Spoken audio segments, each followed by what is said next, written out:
There's a moment that almost everyone experiences, but very few people recognize while it's happening. You start something new, a habit, a routine, a decision to finally change something about your life, and at the beginning, it feels different. There's energy, there's clarity, you feel like you're finally moving in the right direction. And for a few days, maybe even a couple of weeks, you stay consistent. You show up, you do the work, you make the effort, but then something subtle begins to happen. You look for results, and you don't see them. Not clearly. Not enough to feel like it's working, and that's where the shift begins. Not in your actions, but in your belief.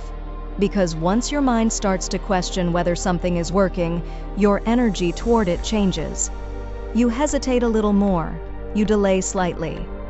You stop pushing the same way you did at the beginning, and eventually, you stop. Not because you didn't want the outcome, but because it felt like nothing was changing. And this is the part that most people never fully understand, because from the outside, it looks like a lack of discipline. It looks like inconsistency. It looks like you just didn't stay committed, but that's not what actually happened. What happened is much deeper than that. You expected visible progress too early. And this is where most people begin to lose the process without even realizing it while it's happening. Because at first, nothing feels like it has actually stopped. You still show up. You still try. You still move forward in small ways that look the same from the outside. But something inside you is different. The certainty you had at the beginning starts to fade. The clarity becomes less sharp. And instead of acting with confidence, you begin to question things that once felt simple. You hesitate on decisions that used to feel easy. You delay actions that once felt natural, and none of it feels serious enough to matter in the moment, but it builds. Slowly, quietly, until the energy behind your effort starts to drop. And from the outside, it looks like inconsistency. It looks like you didn't stay committed. But that's not what actually happened. What happened is much deeper than that. You started to doubt the process before it had time to prove itself. Now, this is where most people make a conclusion about themselves that follows them longer than the habit ever did. They begin to believe something is wrong with them. They think they lack discipline. They think they're not consistent enough. They think they don't have what it takes to follow through. And once that belief begins to form, it changes how they approach everything moving forward. They don't start fresh anymore. They carry hesitation into new attempts. They carry doubt into simple actions, and that changes the way they show up from the beginning, not in a dramatic way, but in a subtle one that affects the outcome over time. And once the outcome is affected, it reinforces the same belief again, and that loop continues quietly, not because it's true, but because it feels true. What happened is much deeper than that. You judged the process before it had time to become visible. Think about how most real progress actually works when you step back and observe it without expectations. It doesn't begin with something obvious. It doesn't show up in a way that feels dramatic in the early stages.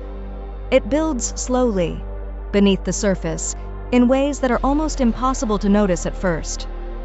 And that's what makes it difficult to trust, because your mind is always looking for confirmation. It wants something it can point to, something that proves the effort is working. And when that proof doesn't appear quickly, it begins to question everything, not just the method, but the direction itself. And once that questioning begins, your focus shifts away from building and toward evaluating, and evaluation interrupts the process. What happened is much deeper than that. You looked for confirmation before the system had time to develop. This is why small actions feel so easy to underestimate while you're doing them in real time, because they don't feel powerful. They don't feel like they are creating anything meaningful in the moment. You take a step forward, but it feels too small to matter. You make a better decision, but it doesn't feel like progress. You show up again, but nothing looks different yet. And because nothing looks different, your mind assumes nothing is changing. But that assumption is what causes you to stop too early.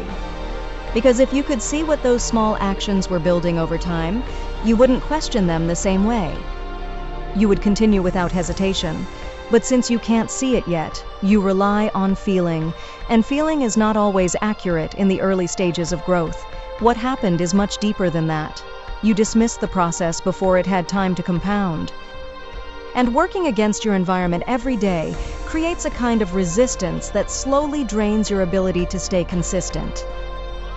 Because you are constantly fighting friction instead of reducing it, you are trying to do something difficult in a space that is not built for it.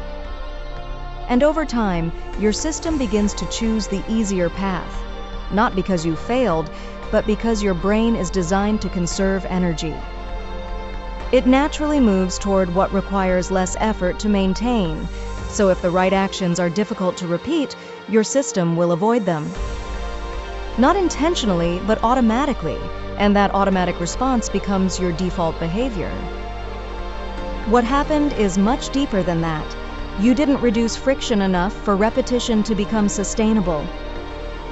But even when you begin to fix that, even when you make things easier and more consistent, there is still one challenge that remains. And this is the one that stops most people right before things begin to work: the delay between effort and reward. Because your brain is wired to expect feedback. It wants to feel like something is happening now. It wants to see a result that confirms the effort is worth it. And when that feedback doesn't come quickly, it creates doubt. It makes you question whether you're moving in the right direction, and that doubt slowly interrupts the process. Not all at once, but enough to break momentum. What happened is much deeper than that. You expected immediate feedback from a process that is designed to delay results. This phase is where belief becomes more important than anything you can measure externally. Because you are continuing without confirmation, you are showing up without visible proof that it's working yet. And that requires a different kind of mindset, not blind optimism, but understanding. Understanding that growth is not immediate. That progress often builds quietly before it becomes visible. That results take time, even when everything is working correctly. And once you understand that, you stop reacting to the absence of results. You stop using short-term outcomes to define long-term direction. What happened is much deeper than that. You lost trust in the process before it had time to reveal its outcome. And when you stop relying on immediate feedback, something powerful begins to change in how you approach everything. Your consistency becomes more stable. Your actions become less dependent on how you feel in the moment. You stop needing motivation to continue. Because now your behavior is tied to a system instead of a feeling, and that system allows the process to keep building without interruption. You are no longer resetting every time doubt appears. You are continuing through it. And that continuity is what allows small actions to compound into something meaningful over time. What happened is much deeper than that. You broke the cycle before consistency had time to turn into momentum.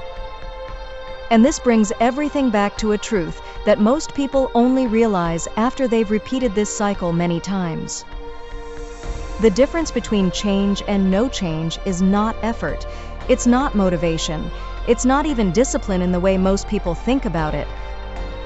It's the ability to stay with something long enough for it to work, to continue when nothing is visible, to trust the process when it feels quiet, to keep building when it doesn't feel significant yet.